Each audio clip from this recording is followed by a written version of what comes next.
Karibu tena kwenye safari ya mafanikio. Huu ni mwendelezo wako wa kujifunza ili kujua aina ya mafanikio tuliyokuandalia. Ili usipitwe na toleo jipya, hakikisha umegusa alama ya kengele. Twende pamoja.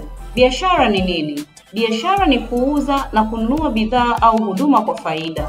Faida hii inamhusisha muuzaji na mnunuzi, kila mmoja akipata anachokihitaji kwa thamani stahiki.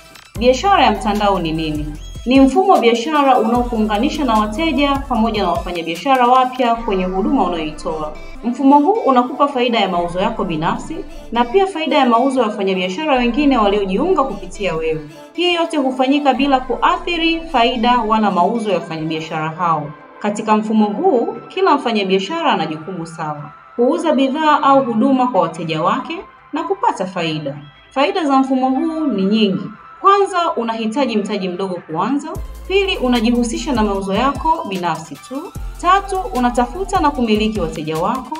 4, unapata faida ya mauzo ya timu ya wafanyabiashara wengine waliojiunga kupitia wewe. 5, unapata malipo kwa mauzo binafsi, mauzo ya timu na tuzo kwa ngazi au cheo unachofikia.